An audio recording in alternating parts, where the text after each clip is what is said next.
Hello friends, welcome to counselling मार्गदर्शन। आपका बहुत बहुत स्वागत है हमारे यूट्यूब चैनल पे। और हम लोग डिस्कस करने जा रहे हैं ऑल अबाउट नीट काउंसलिंग। और इस वीडियो को देखने के बाद आपको किसी अदर वीडियो की ज़रूरत नहीं पड़ेगी, इस बात की गारंटी दे रहा हूँ। और दूसरा कि कोई भी आपको नीट काउंसलिंग से रिलेटेड कोई भी क्वेरी, तो कोई भी डाउट नहीं रह जाएगा। जो बच्चे किसी भी पेड प्रोग्राम को इनरोल नहीं कर सकते हैं उनके लिए ये वीडियो बहुत ज़्यादा इंपॉर्टेंट है। जो किसी का प्रोग्राम इनरोल भी कर रहा है या प्रोग्राम इनरोल करना चाहते हैं तो उनको भी ये वीडियो देखना चाहिए। स्किप मत करिएगा क्योंकि एक एक स्टेप बहुत ज़्यादा इंपॉर्टेंट है। अभी हम एमसीसी पे डिस्कस करेंगे और सिमिलरली आपकी स्टेट काउंसलिंग भी होती है। तो जो भी बच्चे नीट काउंसलिंग में पार्टिसिपेट कर रहे हैं तो उनको ये वीडियो जरूर देना चाहिए। और चलिए स्टार्ट करते हैं नीट काउंसलिंग के बारे में।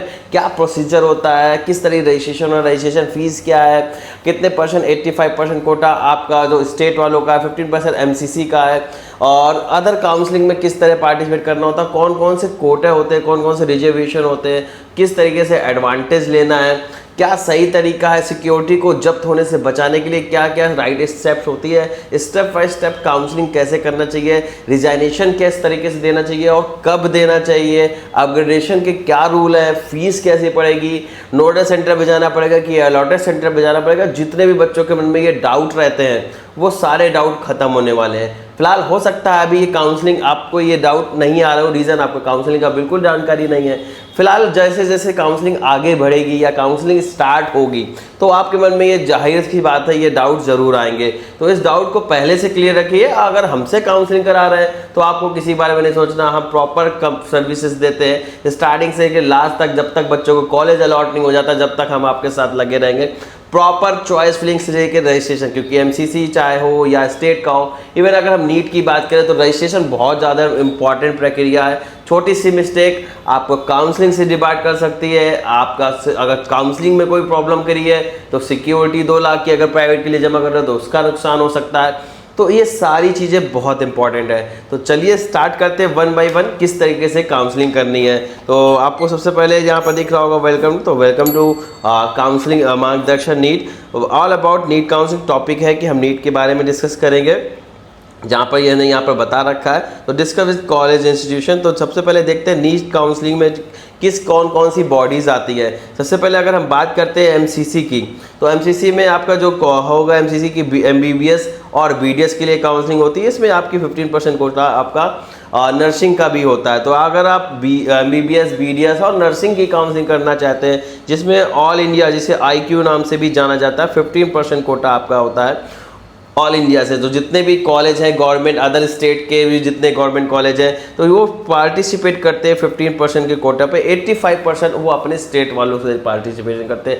85% का जो कोटा होता है उनको स्टेट से मिलता है। फिलहाल अगर इस कॉलेज भी गवर्नमेंट कॉलेज में आप 15% कोटा से जाना चाहते हैं तो आप कॉलेज लेना चाहते हो तो एमसीसी की काउंसलिंग करनी होगी। ये रहा। फिलहाल अगर बात करते हैं आप आयुष की काउंसलिंग करना चाहते हैं, बीएमएस बीडी आयुष की काउंसलिंग करना चाहते हैं, बीएमएस करना चाहते हैं, यूनानी करना चाहते हैं, सिद्धा करना चाहते हैं और होम्योपैथी करना चाहते हैं तो आपको आयुष की काउंसलिंग करनी पड़ेगी। ये आयुष ऑल इंडिया की है, स्टेट की भी आपकी होती है। ऑल इंडिया के जितने भी आयुष के कॉलेज हैं ये भी आपके 15% कोटा पे आएंगे। बाकी अगर हम बात करते हैं स्टेट के लिए तो वो आपका स्टेट के लिए 85% का रिजर्वेशन होता ही है। तो स्टेट की अगर यूपी के तो यूपी आयुष करना पड़ेगा, एमपी के तो एमपी के लिए आयुष करना पड़ेगा। फिलहाल अभी हम आगे देख लेते हैं वेटरनरी। बाकी जो वेटरनरी वीसीआई करती है इसमें भी ऑल इंडिया के जो कोटा होता है वो भी आपका 50% होता है। तो यहाँ पर एक चीज़ आपको पता चल रही होगी, अगर आप ऑल इंडिया पे पार्टिसिपेट कर रहे हैं चाहे वो एमबीबीएस बीडीएस के लिए हो या फिर आयुष के लिए हो या वेटरनरी के लिए हो, तो आपको अगर ऑल इंडिया में पार्टिसिपेट कर रहे हैं तो 15% कोटा पे ही पार्टिसिपेट कर सकते हैं। गवर्नमेंट कॉलेज के लिए कोटा बता रहा हूँ, अगर डीम्ड है या प्राइवेट तो इसमें आते ही नहीं है। डीम्ड अगर एमबीबीएस की बात की जाएगी तो डीम्ड में आपका 100% कोटा होता है जो आपका एमसीसी से भरा जाता है। बाकी आगे हम बताएंगे एमसीसी में कितने परसेंट कोटा पे कौन से कॉलेजेस मिलते हैं, स्टेट पे क्या कोटा होता है, आगे हम डिस्कस कर लेंगे। तो नेक्स्ट अगर हम देखते हैं distribution of government college seat, तो गवर्नमेंट कॉलेज सीट का डिस्ट्रीब्यूशन क्या होता है। जैसे कि अगर बात की जाए तो आपको देखेंगे 15% कोटा जो गवर्नमेंट सीट का होता है वो आपका ऑल इंडिया से होता है। ऑल इंडिया की काउंसलिंग जो होती है वो आपकी एमसीसी के थ्रू होती है। किसी भी गवर्नमेंट कॉलेज का कोटा आपको लेना चाहते हैं तो 15% कोटा आपको मिलने वाला है। बाकी का जो मेजर कोटा है वो आपका 85% होता है, वो आपको स्टेट कोटा यानी स्टेट काउंसलिंग में पार्टिसिपेट करना होगा, तभी वहाँ पर आपको एडमिशन मिल सकता है 85% कोटे पे।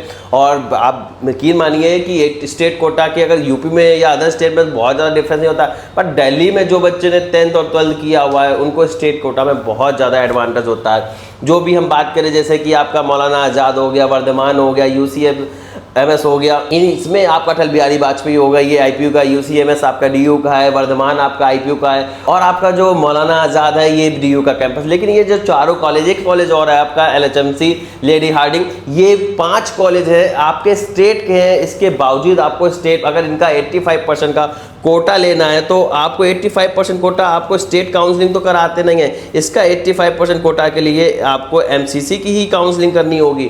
एमसीसी की काउंसलिंग में ही आपको 85% का कोटा मिलेगा दिल्ली के इन कॉलेजेस में। कैसे मिलेगा बताता हूँ। एमसीसी का रजिस्ट्रेशन करते समय आपसे पूछा जाएगा कि आपने 10th और 12th कहाँ से किया हुआ है। अगर एनसीटी से किया हुआ है, एनसीटीआर की नहीं बात कर रहा हूँ, एनसीटी की बात कर रहा हूँ, तो आपको वहाँ पर एनसीटी मेंशन करना है। जैसे मेंशन करेंगे डीयू और आईपी कोटा आएगा, वहाँ पर भी आपको अप्लाई करना है। अगर अप्लाई कर देंगे तो ऑटोमेटिक आपका 85% का कोटा आपको मिल जाएगा डीयू और आईपीयू के कॉलेजेस में। आईपीयू के जो कॉलेजेस पार्टिसिपेट करते हैं एमसीसी से मैंने आपको बता दिया, वर्धमान हो गया आपका और आपका अटल बिहारी वाजपेयी का। ये 2 आईपीयू के जो कॉलेज हैं ये आपको एमसीसी से मिलेंगे, आईपीयू काउंसलिंग से नहीं मिलेंगे। बाकी एनडीएमसी हो गया और आपका एसीएमएम हो गया और डॉक्टर बीएसए हो गया, बीएसए मतलब बाबा साहेब अम्बेडकर, ये कॉलेज आपको आईपीयू की काउंसलिंग से मिलेंगे। आईपीयू के रजिस्ट्रेशन ओपन है और जिसमें आपको 1000 रुपीज़ आपको चॉइस फिलिंग का देना होगा। बाकी का जो 1500 रुपये रजिस्ट्रेशन के लिए देना होगा और टाइमली जाके रजिस्ट्रेशन कर लीजिएगा। काउंसलिंग काफ़ी जटिल प्रक्रिया है और छोटी सी मिस्टेक आपको काउंसलिंग से तो बाहर कर सकती है, प्लस आपकी सिक्योरिटी भी डिपॉजिट कर जो भी है वो आपकी जब्त हो जाएगी। ये तो छोटी बात है, प्लस आपको नेक्स्ट ईयर से भी काउंसलिंग में मौका नहीं मिलेगा, काउंसलिंग करने का मौका नहीं मिलेगा। तो सारी प्रक्रिया ध्यान से देखिएगा। अगर काउंसलिंग प्रोग्राम अफोर्ड नहीं कर सकते तो वीडियो को जरूर बने रहेगा, चैनल को सब्सक्राइब कर लीजिएगा क्योंकि ये चैनल आपके लिए बहुत ज़्यादा इंपॉर्टेंट होने वाला है। फिलहाल आगे की बात कर लेते हैं। हम एमबीबीएस के लिए ये कोटा हम लोगों ने देखा और बीडीएस के लिए देखा।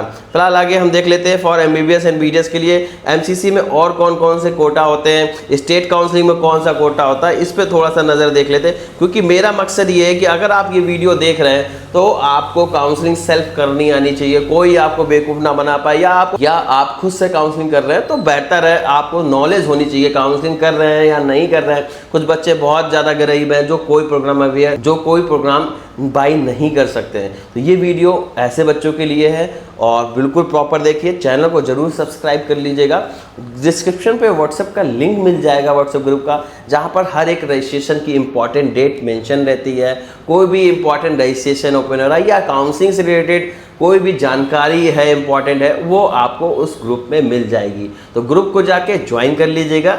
ग्रुप का लिंक हमारे डिस्क्रिप्शन पे मिल रहा है। कोशिश ये की जाएगी वीकली हम बच्चों से गूगल मीट के जरिए जुड़ें और जो भी बच्चों के डाउट है उसको क्लियर करने की कोशिश की जाए। तो चलिए आगे हम देख लेते हैं एमसीसी। तो ग्रुप गूगल मीट का लिंक कहाँ मिलेगा, उस व्हाट्सएप के ग्रुप पे मिलेगा। तो व्हाट्सएप के ग्रुप का लिंक कहाँ मिलेगा, हमारे डिस्क्रिप्शन में मिलेगा। और अगर हमारा प्रोग्राम लेना चाहते हैं तो दिए हुए नंबर पर संपर्क कर सकते हैं और ऑफिस आकर भी विजिट कर सकते हैं। फिलहाल अगर हम बात करते हैं एमसीसी के लिए तो आप देखेंगे एम्स के लिए जो भी है 100% रिजर्व है, एमसीसी से ही एम्स मिलेगा, कोई अदर काउंसलिंग नहीं करनी होगी। और आपके जो 2 जिपमर है इनका भी 100% कोटा आपका है। जिपमर कौन कौन सा है आपका, पुडुचेरी है, कैरेकल है। और अगर नेक्स्ट बात करते हैं फॉर गवर्नमेंट कॉलेज के लिए, हाँ गवर्नमेंट कॉलेज के लिए आपका 15% का कोटा है और गवर्नमेंट कॉलेज में आपको 15% कोटा आपको एमसीसी से मिलेगा और किसी भी गवर्नमेंट कॉलेज के लिए आप 1500% एलिजिबल है। और अगर बात करते हैं 85% एलिजिबल है जो भी जिनका होम स्टेट है। होम स्टेट के लिए कैसे डिसाइड किया जाता है, होम स्टेट का मीनिंग है अगर किसी बच्चे ने 10th और 12th यूपी से किया हुआ है तो इसको यूपी का होम स्टेट का एलिजिबिलिटी मिलेगा। सपोज है किसी बच्चे ने दिल्ली से 10th और 12th किया हुआ है तो उसको 10th और 12th का जो होम स्टेट का कोटा है वो दिल्ली से मिलेगा। और दिल्ली में डोमिसाइल की नीड नहीं होती है। यूपी में भी अगर 10th और 12th आपने यूपी से किया हुआ है तो आपको निवास पत्र देने की ज़रूरत नहीं है। और आपको ऑटोमेटिक यूपी का कोटा मिल जाएगा। सपोज दैट 10 और 12 बच्चे ने नहीं किया है और यूपी का आप एडवांटेज लेना चाहते हैं, 85% सीट का रिजर्वेशन लेना चाहते हैं, तो आपको क्या करना है, मूल निवास प्रमाण पत्र लगाना है, डोमिसाइल सर्टिफिकेट लगाना है। ध्यान रखिएगा डोमिसाइल सर्टिफिकेट स्टूडेंट का और पेरेंट्स दोनों का बनवा लीजिएगा। फॉर सेफ्टी रीजन से कभी कभी स्टूडेंट का डिक्लाइन कर दिया जाता है, डिस्क्रिपेंसीज आती है, तो आप पेरेंट्स का भी बना के रखिएगा, अभी टाइम पर्याप्त है, कोई भी मिस्टेक ताकि आपसे ना हो, एक एक्स्ट्रा डॉक्यूमेंट होगा, कोई प्रॉब्लम की बात नहीं है।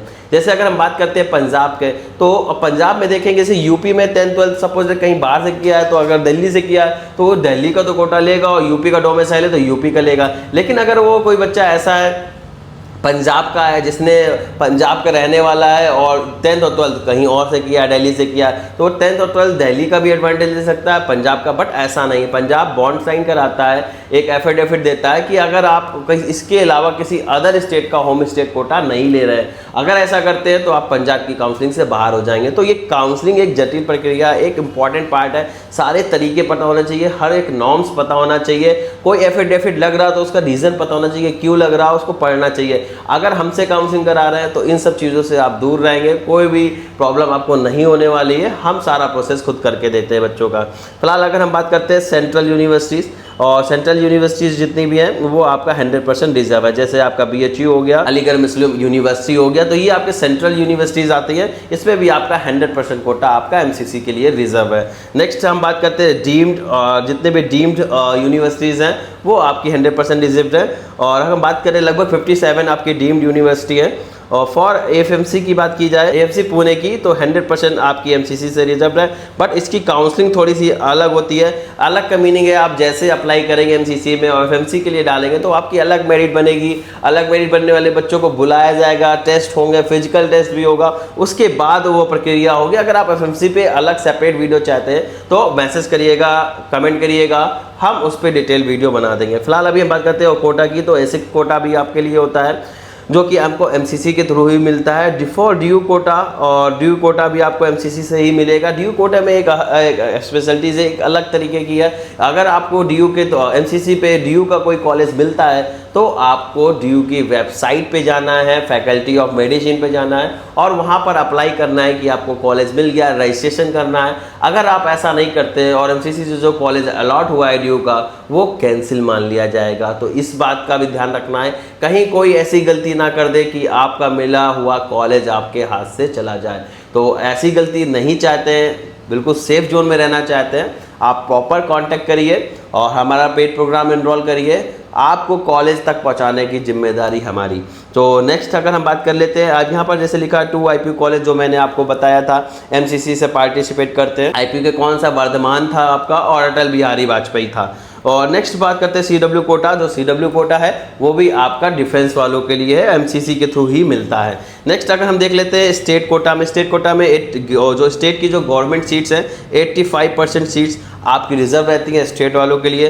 प्राइवेट कॉलेज 100% रिजर्व रहता है, 100% कॉलेज रिजर्व है आपके स्टेट वालों के लिए। लेकिन कुछ ये डिपेंड करता है आपका स्टेट ओपन है कि क्लोज स्टेट है। अगर ओपन स्टेट है तो कोई बच्चा आके डोमिसाइल लगा के आप वो पार्टिसिपेट कर सकता है। जैसे कि हम बात करते हैं राजस्थान की, राजस्थान आपको 100% ओपन नहीं बोला जा सकता है क्योंकि जो पहले राउंड की जो काउंसलिंग होती है वो केवल अपने होम स्टेट वालों के लिए होती है। ऑल इंडिया से जो बच्चे अदर ऑल इंडिया से तो पार्टिसिपेट ही नहीं करते, प्राइवेट कॉलेज में डीम में करते हैं। और जैसे थर्ड राउंड की बात की जाए स्टेट की तो वहाँ पर अदर स्टेट वाले भी पार्टिसिपेट करते हैं। यूपी की बात की जाए तो टोटल 100% आपका फ्री ओपन स्टेट है, तो कोई बच्चा पार्टिसिपेट कर सकता है। बिहार ओपन स्टेट है, छत्तीसगढ़ ओपन स्टेट है, हरियाणा भी आपका ओपन स्टेट है। नेक्स्ट अगर हम बात करते हैं डोमिसाइल इज रिक्वायर्ड, और डोमिसाइल रिक्वायर्ड होता है, डोमिसाइल जरूर बना के रखिएगा। MSCT के जैसे अभी इसमें बात की जाए ऑल इंडिया में, तो ऑल इंडिया में आपका डोमिसाइल नीड नहीं होता है। लेकिन अगर आप किसी महाराष्ट्र की डीम्ड यूनिवर्सिटी में जा रहे हैं, MSc महाराष्ट्र के कॉलेज में जा रहे हैं, तो वहाँ पर डोमिसाइल नीड होगा। डोमिसाइल का नीड वहाँ पर नेशनलिटी से रिलेटेड है, नेशनलिटी में आप डोमिसाइल लगा सकते हैं। और डोमिसाइल की जगह आप बर्थ सर्टिफिकेट भी लगा सकते हैं, किसी केस में बर्थ सर्टिफिकेट भी आपका वैलिड रहेगा। और लिविंग सर्टिफिकेट को भी वहाँ पर आप कंसीडर किया जाता है। Leaving certificate, school leaving certificate की बात की जा रही है तो भी आपका डोमिसाइल वो माना जाएगा, नेशनलिटी के लिए वो कंसीडर कर लिया जाएगा। तो अगर महाराष्ट्र में जा रहे हैं तो थोड़ा अलर्ट रहिए, क्योंकि हर जगह का काउंसलिंग का रूल अलग है। महाराष्ट्र में ये चीज़ें हैं तो मैंने आपको पहले से अलर्ट कर दिया। नेक्स्ट अगर हम बात कर लेते हैं एनआरआई कोटा पे, तो एनआरआई कोटा लाना है तो आपको स्टेट की काउंसलिंग करनी होगी। डीम्ड में आपका एनआरआई कोटा लेना है तो आपको एमसीसी के थ्रू जाना पड़ेगा। नेक्स्ट अगर हम बात कर लेते हैं गवर्नमेंट एंड प्राइवेट के लिए, other state student can apply कर सकता है ओपन स्टेट में, पार्टिसिपेटर इन ओपन स्टेट में बिल्कुल कर सकते हैं, और फॉर प्राइवेट कॉलेज और एनआरआई कोटा में भी अगर ओपन है तो आप जरूर पार्टिसिपेट कर सकते हैं। एनआरआई के डॉक्यूमेंट्स बहुत ज़्यादा इंपॉर्टेंट है, बहुत केयरफुली बनाए जाते हैं। उससे रिलेटेड आपको अगर बनवाने हैं तो ज़रूर वेरीफाई कराइएगा, कहीं कोई मिस्टेक ना हो, अदरवाइज वो कैंसिल कर दिया जाएगा। नेक्स्ट अगर हम बात कर लेते हैं काउंसलिंग, तो स्टार्ट हो गई, काउंसलिंग की प्रक्रिया समझ गए, बट कौन कौन से डॉक्यूमेंट्स रिक्वायर्ड होंगे काउंसलिंग के टाइम पर, क्योंकि कोई भी डॉक्यूमेंट्स अगर आपका कंप्लीट नहीं है तो आप काउंसलिंग में आगे पार्टिसिपेट नहीं कर सकते हैं, रजिस्ट्रेशन प्रोसेस नहीं कर सकते हैं। इवन अगर कोई रिजर्वेशन की बात है तो भी वो आपको नहीं मिलने वाला अगर आपके डॉक्यूमेंट्स इनकम्प्लीट हैं। तो चलिए देख लेते हैं क्या क्या नेसेसरी डॉक्यूमेंट्स हैं, मैंडेटरी डॉक्यूमेंट्स क्या हैं, क्या क्या आपके पास होना चाहिए काउंसलिंग से पहले। तो वीडियो को अगर बढ़िया लग रही हो लाइक कर दीजिएगा, शेयर कर दीजिएगा, ताकि मुझको भी मोटिवेशन मिलते रहे। चैनल को सब्सक्राइब जरूर कर लीजिएगा, क्योंकि ये चैनल आपके लिए बहुत ज़्यादा इंपॉर्टेंट है। नेक्स्ट अगर हम देख लेते हैं कि आप सबसे पहला जो डॉक्यूमेंट्स है वो 10th और 12th की मार्कशीट होना चाहिए, और अगर आपके पास पासिंग सर्टिफिकेट है तो वही आपके पास सभी होना चाहिए। सीबीएसई या कई स्टेट वाले जो बोर्ड है वो पासिंग सर्टिफिकेट नहीं देते हैं, केवल मार्कशीट ही देते हैं, तो उस केस में आपके केवल मार्कशीट से ही काम चल जाएगा। नेक्स्ट अगर जो बात करते हैं TC and school leaving certificate, आपके पास टीसी है या school leaving certificate, other state में अलग अलग टर्मिनोलॉजी होती है। फिलहाल अगर हम बात करें तो टीसी और स्कूल लिविंग सर्टिफिकेट सेम होता है, अगर आपके पास है तो ज़रूर दे सकते हैं। और माइग्रेशन तो लगभग देना बंद कर दिया है बोर्ड वालों ने, तो माइग्रेशन आपको नहीं मिलता है इस टाइम पे, तो माइग्रेशन आपके नीड नहीं होगी from board school leaving certificate. And last है, ये ध्यान रखिएगा अगर आप किसी भी बोर्ड से कर रहे हैं तो ये ज़रूर कंफर्म कर लीजिएगा कि आपको माइग्रेशन सर्टिफिकेट वो बोर्ड प्रोवाइड करता है कि नहीं करता है। नेक्स्ट बात कर लेते हैं डोमिसाइल सर्टिफिकेट। डोमिसाइल आपका एक इम्पॉर्टेंट पार्ट है। Domicile mainly for the state counselling, but some state जैसे कि मैंने आपको पहले बता चुका हूँ, Maharashtra also asks in all India, all India में भी आपका महाराष्ट्र पूछता है डोमिसाइल की जगह आप वहाँ पर भी लगा सकते हैं। और क्या डॉक्यूमेंट्स होने चाहिए, जो भी आपने नीट का फॉर्म भरा था उस नीट एप्लीकेशन फॉर्म होना चाहिए, उसका कंफर्मेशन पेज आपके पास होना चाहिए जब आप कॉलेज में एडमिशन के लिए जाएंगे। नेक्स्ट अगर बात कर लेते हैं, और उसके पहले जब फॉर्म भरेंगे उस टाइम भी आपको जरूरत पड़ेगी, नीट एडमिट कार्ड होना चाहिए, only first page without invigilator, जो इन्विजिलेटर के साइन होंगे वो जरूरत नहीं है, केवल फर्स्ट पेज होना चाहिए आपका। NEET score card and result आपके पास होना ही कंपलसरी है। तो अगर ये डॉक्यूमेंट्स नहीं है तो आप कलेक्ट करके रख लीजिए, रेडी कर लीजिए, फाइल रेडी कर लीजिए, एक सॉफ्ट कॉपी के साथ साथ एक हार्ड कॉपी भी रेडी रखिए। Category certificate central for all India, अगर आप ऑल इंडिया में पार्टिसिपेट कर रहे हैं तो आपके सेंट्रल का कैटेगरी सर्टिफिकेट लगेगा। आप अगर स्टेट की काउंसिलिंग में पार्टिसिपेट कर रहे हैं तो आपका स्टेट का सर्टिफिकेट लगेगा। इस बात को नोटिस की ध्यान रखना है। और सर्टिफिकेट है वो आपको कोशिश करिएगा 1 अप्रैल 2025 के बाद का हो। हालांकि ये EWS के लिए, OBC वालों का 1 साल के लिए वैलिड रहता है, बट प्रिकॉशन के तौर पर आप ये ध्यान रखिए टाइम प्रॉपर है 1 अप्रैल 2025 के बाद का इसका रखिए। इनकम सर्टिफिकेट कभी कभी मांग लेता है, कभी नहीं, तो बनवा लीजिए, ज़्यादा बेटर रहेगा। नेक्स्ट बात कर लेते हैं गैप सर्टिफिकेट की, गैप एफिडेविट की। और गैप एफिडेविट आप 10 रुपये के स्टाम्प पेपर पे बनवा सकते हैं। लोग क्वेश्चन करते हैं कि सर 20 पे बनवा ले, 50 पे बनवा ले, मिनिमम क्राइटेरिया जो है आपका 10 रुपीज़ के स्टाम्प पेपर पे होना चाहिए। तो 10 रुपीज़ के स्टाम्प पेपर में क्या होना चाहिए, आपको ये बताना है, डिक्लेयर करना है कि इस दौरान मैंने कहीं भी किसी कॉलेज में, किसी डिग्री कॉलेज में, यूनिवर्सिटी में कोई एडमिशन नहीं लिया है, उस बेस पे मैं आपके कॉलेज के लिए तैयारी कर रहा था और कॉम्पिटिशन प्रतियोगी परीक्षा की तैयारी कर रहा था, या आपकी कॉलेज का नाम भी मेंशन कर सकते हैं, तो कॉलेज के नाम का भी आप ये बना सकते हैं। इसका फॉर्मेट आपको हमारे व्हाट्सएप ग्रुप पे मिल जाएगा, वहाँ जाके आप देख सकते हैं। ठीक है, सैंपल पे स्टाम्प पेपर पे आपको होना चाहिए। और नेक्स्ट बात कर लेते हैं 8 पासपोर्ट साइज फ़ोटोज़ होनी चाहिए, जो आपने फॉर्म में अप्लाई करते समय लगाया था। 8 पासपोर्ट साइज फ़ोटोज़ होनी चाहिए। वैलिड फ़ोटो आईडी होना चाहिए, आपका PAN, Aadhaar, driving licence and passport भी हो सकता है। 12th एडमिट कार्ड भी आपका ये माना जाता है वैलिड, उसको भी आप लगा सकते हैं। एंड अलॉटमेंट लेटर भी आपका ये चलेगा। अलॉटमेंट लेटर जो आपको मिला है इसके बिना तो आपका एडमिशन ही नहीं होना है। अलॉटमेंट लेटर पहले से डाउनलोड कर, स्टेट में बड़ी प्रॉब्लम होती है, अगर आपने कन्फर्मेशन फीस नहीं निकाला, कन्फर्मेशन पेज नहीं निकाला, रजिस्ट्रेशन स्लिप नहीं निकाली है, वो वेबसाइट पहले राउंड खत्म होने के जस्ट बाद वो हट जाता है और अगर आपके मेल पे भी नहीं आया तो आपको बहुत ज़्यादा कॉम्प्लिकेशंस होने वाले हैं उसको लेने में, क्योंकि वो एक बहुत जटिल प्रक्रिया है। और आपको कॉलेज में आप एडमिशन के लिए जाएंगे, रिपोर्टिंग के लिए जाएंगे, वहाँ पर आपको सबसे पीछे लगाया जाएगा और वो एडमिशन के लिए आपको बोलेंगे कि आप इसको लेके आइए और वो आपके पास नहीं होगा। इसलिए पहले से प्रिकॉशन तौर पे जो भी बच्चे हमारे पास काउंसलिंग कराते हैं उनकी फ़ाइल बन के उनके पास पहुँच जाती है, और अगर ये मिस कर रहे हैं तो कहीं ना कहीं आपको प्रॉब्लम फेस करनी होगी। तो ये चीज़ बात का भी ध्यान रखिएगा। और MCC में तो आपको ऑलरेडी पोर्टल में बना रहता है, उसकी कोई दिक्कत नहीं है, बट स्टेट काउंसलिंग में बड़ी प्रॉब्लम होती है। नेक्स्ट बात कर लेते हैं इक्विवेलेंसी सर्टिफिकेट और नीडेड इन तेलंगाना। अगर आपको कोई डीम्ड तेलंगाना का मिलता है, तेलंगाना का कोई कॉलेज मिलता है, तो आपको वहाँ का इक्विवेलेंसी सर्टिफिकेट अप्लाई होना चाहिए। ये ऑनलाइन अप्लाई हो जाता है और ऑनलाइन जब कॉलेज आपको मिलता है उसके बाद अप्लाई कर सकते हैं आप। Study certificate needed in Karnataka, और अगर आपको कर्नाटक का कोई कॉलेज मिलता है तो आपका स्टडी सर्टिफिकेट की कंपलसरी है, वो भी आपके पास होना ही चाहिए। कैरेक्टर सर्टिफिकेट आपका 1 ईयर का होना चाहिए, सेम ईयर का होना चाहिए। 2025 में आपको अगर कॉलेज मिल रहा है तो 2025 का होना चाहिए, लास्ट ईयर वाला नहीं चलेगा। स्कूल से बनवा सकते हैं, स्कूल में लास्ट ईयर जो मिला था वो नया भी बन जाता है, प्रिंसिपल के साइन होने चाहिए। बाकी आप अपने पार्षद के थ्रू बना सकते हैं, विधायक के थ्रू बना सकते हैं, या किसी गजिस्ट्रेट ऑफिसर के थ्रू भी बना सकते हैं, पुलिस वेरिफिकेशन के थ्रू भी बना सकते हैं। नेक्स्ट अगर हम बात करते हैं हेल्थ सर्टिफिकेट, ये आपको needed in some state Maharashtra. Health certificate आपका महाराष्ट्र में नीड होती है। फिलहाल अगर इस बाकी अदर काउंसलिंग में भी नीड होती है, वो आपका कॉलेज जाके बन जाता है, कॉलेज के टाइम पर बन जाता है, रिपोर्टिंग के टाइम पर वो चीज़ें बन जाती हैं, उसमें कोई प्रॉब्लम की बात नहीं है।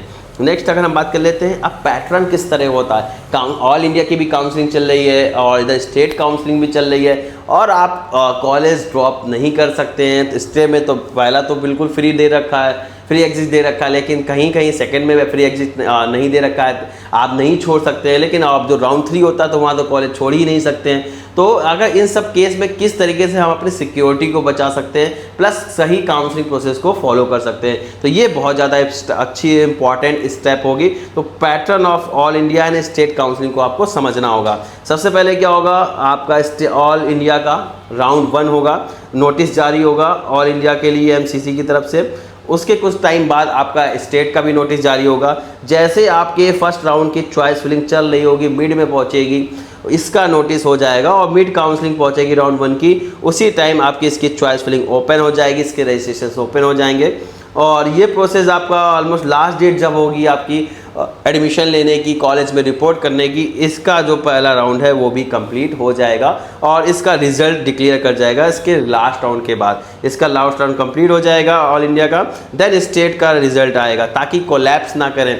सपोज इसका आ गया फर्स्ट, ये सिनेरियो मान के चलते हैं आपको ऑल इंडिया में कोई कॉलेज नहीं मिलता है, बट स्टेट में आपको कॉलेज मिल जाता है। तो क्या करना है, स्टेट में जो कॉलेज मिला है, आप स्टेट के सेकंड राउंड में जाना चाहते हैं, तो सेकंड राउंड में जाने के लिए आप अपग्रेड करना चाहते हैं, इसके लिए आपको पहले क्या करना होगा, कॉलेज में रिपोर्ट करना होगा डॉक्यूमेंट्स के साथ, कॉलेज की 1 ईयर की फीस लेने के साथ। सपोज डेट आपको प्राइवेट कॉलेज मिलता है तो जो भी ऑफिशियली फीस स्ट्रक्चर दे रखा है DGME के नेम पर बनेगा आपका DD। अगर आपको कोई गवर्नमेंट कॉलेज मिलता है तो नोडल सेंटर नहीं जाना है, आपको सीधे डायरेक्ट कॉलेज में जाना है। कॉलेज में आपको ओरिजिनल डॉक्यूमेंट सबमिट करने हैं, आपको सारी जो प्रक्रिया डॉक्यूमेंट्स रिक्वायर्ड है मैं ऑलरेडी बता चुका हूँ, और अगर आप पूछेंगे तो मैं सेपरेट वीडियो भी बना दूँ। वो डॉक्यूमेंट्स लेके जाने हैं। डॉक्यूमेंट्स में registration slip, confirmation page compulsory है, और रजिस्ट्रेशन स्लिप के साथ सिक्योरिटी जो डिपॉजिट की उसकी फीस स्लिप भी होनी चाहिए, ये बाद में नहीं मिलती है, तो स्टेट में पहले से निकाल करना। उसके बाद आप कॉलेज में जाइए और डॉक्यूमेंट सबमिट कराइए। फिर सेकंड राउंड में आते हैं तो आपको चॉइस फिलिंग करना है। चॉइस फिलिंग में इस कॉलेज को संभाल कर रखना है। जैसे आपको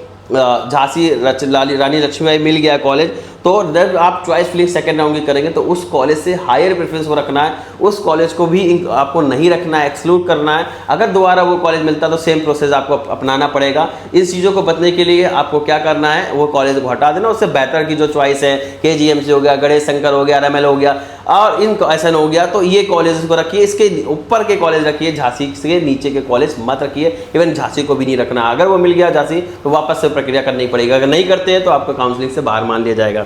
फिर अगर बात करते हैं इसमें आपको मिल गया है तो आपको क्या MCC राउंड में जाना चाहते हो, ऑटोमेटिक सेकंड राउंड में पहुंच जाएंगे।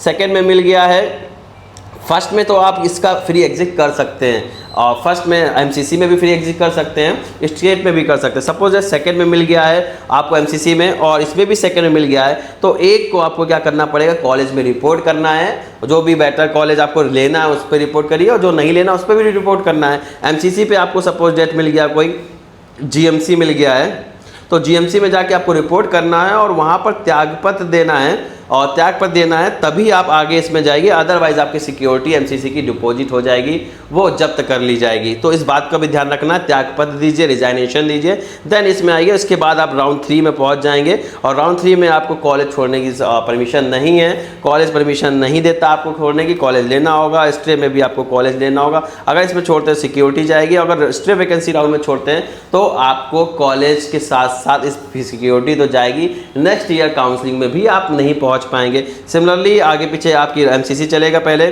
फिर आपका सेकंड चलेगा, ऐसे प्रक्रिया चलती रहेगी। लास्ट जो राउंड 3 होगा उसमें आप विड्रॉल नहीं ले सकते, कॉलेज नहीं छोड़ सकते, और इसी तरह ना इसमें छोड़ सकते। राउंड 3 होना चाहिए, सॉरी राउंड 3 है, तो राउंड 3 जो ऑल इंडिया का होगा और आपका इसका होगा, इसमें आप कॉलेज नहीं छोड़ सकते। इसलिए जो लास्ट राउंड होगा स्टे वैकेंसी राउंड, दोनों का आपका लगभग सिमिलर होगा। तो ये उम्मीद है बढ़िया से समझ में आया होगा। अगर कहीं कोई डाउट है तो बिल्कुल संपर्क कर सकते हैं। काउंसलिंग में आपको चीज़ें समझ में आ रही होंगी, काफ़ी कॉम्प्लिकेटेड है, खुद से करना कहीं ना एक बड़ी गलती को हो सकती है। अगर वो गलती होती है तो आपको बहुत ज़्यादा भुगतना पड़ेगा। और जो बच्चे खुद से करना चाहते हैं, मैं कोशिश कर रहा हूँ कि आपको एक एक पॉइंट क्लियर करें और प्रॉपर समझ लें। कहीं डाउट होता है तो बिल्कुल क्लियर कर सकते हैं। नेक्स्ट बात कर लेते हैं स्टेप्स ऑफ एमसीसी काउंसलिंग, किस तरीके से मैं बता रहा हूँ रजिस्ट्रेशन करना है, रजिस्ट्रेशन के बाद की क्या प्रक्रिया वो देख लेते हैं। सबसे पहले आपको रिलीज़ करेगा एमसीसी, नीट काउंसलिंग का शेड्यूल जारी करेगा। उसमें आपको क्या करना है, नीट काउंसलिंग के लिए आपको रजिस्ट्रेशन करना है। जो भी डेडलाइन है उसके पहले जाकर रजिस्ट्रेशन करना है, डेडलाइन के बाद आपका रजिस्ट्रेशन नहीं होगा। रजिस्ट्रेशन फीस जमा करनी है, उसके बाद आपको सिक्योरिटी भी जमा करनी है। सिक्योरिटी में आपको 3 ऑप्शंस मिलेंगे। पहला है कि अगर आप जनरल EWS हैं और गवर्नमेंट कॉलेज के लिए अगर काउंसलिंग करना चाहते हैं तो आपका 10,000 रुपये सिक्योरिटी पड़ेगा और 1,000 रुपये आपका रजिस्ट्रेशन पड़ेगा एमसीसी में। सेकंड केस ये बनता है, आप OBC, SC, ST या PW स्टूडेंट आते हैं तो आपको गवर्नमेंट कॉलेज के लिए यही करना चाहते हैं, यानी फीस में रिलैक्सेशन दे रखा है, तो आपको 5,000 रुपये की सिक्योरिटी पड़ेगी और 500 रुपये आपका रजिस्ट्रेशन फ़ीस पड़ेगा। यानी जनरल EWS का जो रजिस्ट्रेशन फ़ीस है और सिक्योरिटी है वो जस्ट डबल है OBC, SC, PW वालों से।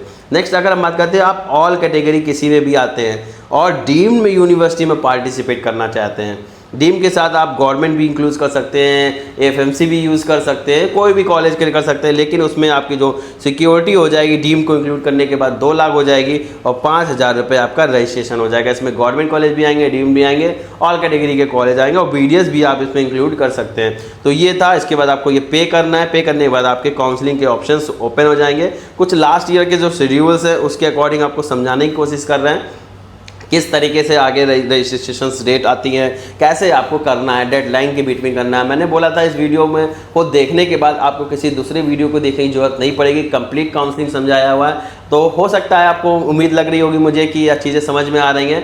वीडियो अगर बढ़िया लग रही है तो वीडियो को लाइक कर दीजिए एंड शेयर जल्दी कर दीजिए फटाफट। जो भी बच्चे आपके फ्रेंड्स हैं नीट काउंसलिंग में पार्टिसिपेट करना चाहते हैं तो वीडियो जरूर शेयर कर दीजिएगा उनको। और आगे हम बात करते हैं, जो देख रहे हैं यहाँ पर लिखा हुआ है verification of tentative seat matrix by the participating student MC. तो ये 14 अगस्त को से 15 अगस्त के बीच में आया था और इस पर जो रजिस्ट्रेशन की एंड पेमेंट की डेट दे रखी है 14 अगस्त से आपको रजिस्ट्रेशन पेमेंट की है, दोपहर 12 बजे से होगा, only as per server time.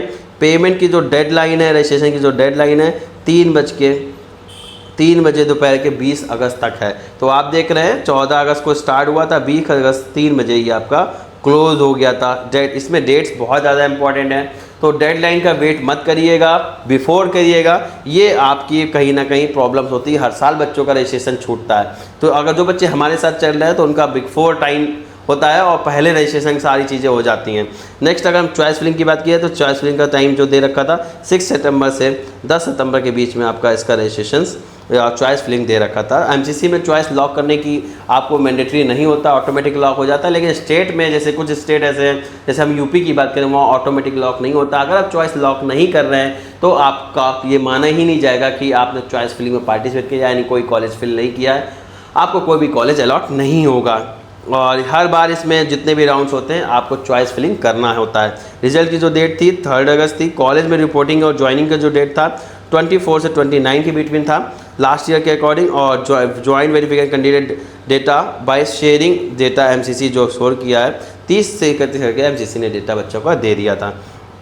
Next बात कर लेते हैं सेकंड राउंड की। तो सेकंड राउंड में भी सिमिलर होता है, अपग्रेडेशन के लिए जा सकते हैं। अपग्रेडेशन का प्रोसेस मैं ऑलरेडी बता चुका हूँ। फर्स्ट राउंड में जो कॉलेज मिला है डेडलाइन के बीच में ये आपको कॉलेज में जाके रिपोर्ट करना है, डॉक्यूमेंट्स लेके जाना है, फीस स्ट्रक्चर फीस डिपॉजिट करनी है। अपग्रेडेशन करना चाहते हैं नेक्स्ट राउंड में आकर चॉइस फिलिंग करना है। वो कॉलेज नहीं डालना, उससे बेटर चॉइसेस डालना है। और ये जो आप देख रहे हैं कि 4 सितंबर से लेकर 5 सितंबर से लेकर और 10 सितंबर के बीच में हुआ है। आप देख रहे हैं लास्ट जो काउंसलिंग थी 30 को ख़त्म हो गई थी, बट उसके बाद जो कुछ गैप दे रखा है वो आपका उस समय चल रहा है, आपका स्टेट काउंसलिंग का टाइम चल रहा होता है, इसलिए यहाँ पर आपको डाइट दे रखी है। नेक्स्ट अगर हम बात कर लेते हैं एमसीसी का पोर्टल कैसे ओपन होगा, क्या तरीका होगा उसको बता देते हैं। आपको mcc.nic.in पे जाना है, इस तरह की पोर्टल खुल जाएगा। इस पोर्टल पे जाएंगे तो आपको नीचे यहाँ पर रजिस्ट्रेशन दिख रहा होगा, न्यू रजिस्ट्रेशन 2025 दिख रहा होगा, ये 24 नहीं दिखेगा। इस पर जैसे क्लिक करेंगे तो आप पहुँच जाएंगे। यहाँ पर फिल करने पर रजिस्ट्रेशन डिटेल्स पूछी जाएंगी, एप्लीकेशन फॉर्म कंप्लीट करिए, डिटेल पेमेंट करिए, आगे का प्रोसेस आपका आ जाएगा। फिल क्या क्या स्टेप है उसको लिख के ही बताया गया। Fill preference list by doing choice filling, ये जैसे आप वो पेमेंट कर लेते हैं, सिक्योरिटी डिपॉजिट कर लेते हैं, डेट के अकॉर्डिंग आपकी चॉइस फिलिंग खुल के आएगी। पहले आपकी चॉइस फिलिंग नहीं खुलेगी, भले आप पहले पेमेंट कर लें। तो अगर हम चॉइस फिलिंग को देखते हैं तो प्रेफरेंस ऑर्डर सेट करना है, अपने अकॉर्डिंग सेट करना है। और जो भी है एम्स को रखिए, एम्स दिल्ली रखिए, एमएनसी को रखिए, वर्धमान को रखिए, जो भी आपकी चॉइस है अपने अकॉर्डिंग। जो बच्चे हमारी चॉइस ऑर्डर पे करना चाहते हैं, हमसे प्रोग्राम ले रहे हैं, तो उनको नहीं सोचना, उनके साथ हम कॉल पे डिस्कस करके चॉइस बनाते हैं उनके चॉइस के अकॉर्डिंग, और जो भी कॉलेज है उसके अकॉर्डिंग, कॉलेज की रेपुटेशन के अकॉर्डिंग। डिस्टेंस भी मैटर करती है, तो डिस्टेंस के अकॉर्डिंग भी चॉइस बननी चाहिए। कस्टमाइज चॉइस बच्चों की बनती है और उनको आपको कहीं ना कहीं एक बहुत बेहतर ऑप्शन मिलता है। नेक्स्ट बात करें, choice filling will be done separately for each round. और सब पहले राउंड में मिल गया है तो सेकंड में आप ऑटोमेटिक पहुंचेंगे, बट आपको चॉइस फिलिंग अगेन करनी होगी। अगर आप चॉइस फिलिंग नहीं करते हैं तो आपका चॉइस फिलिंग नील हो जाएगी, जीरो होगी, और कोई भी कॉलेज आपको अलॉट नहीं हो जाएगा, किसी भी कंडीशन में नहीं हो पाएगा। तो इस बात का भी आपको ध्यान रखना है। Next, choice filled in the previous round will be null and void. Result will be declared on the day mentioned in schedule.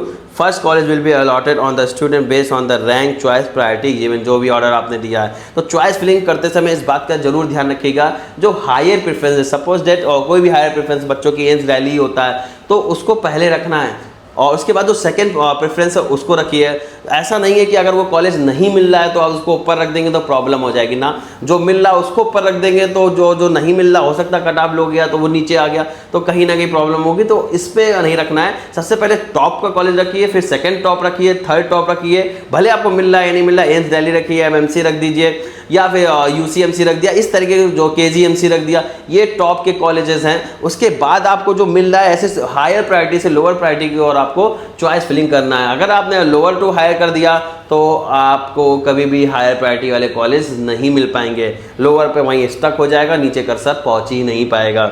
Next बात कर लेते हैं, report physical college along with the original documents and fee first year in the given time पे जाके करना है। और upgradation में अगर कोई दूसरा कॉलेज मिलता है तो आपको पहले कॉलेज से जाके डॉक्यूमेंट्स लेना है, डीडी लेना है, और दूसरे कॉलेज में जाके रिपोर्ट करना है। इस बात को भी ध्यान रखना है, उस डेडलाइन पीरियड में ही करना है, उस टाइम पीरियड में करना है। अगर उस टाइम पीरियड में नहीं कर पाते हैं तो आपका अपग्रेडेशन नहीं होगा, सेम कॉलेज में ही रह जाएंगे आप।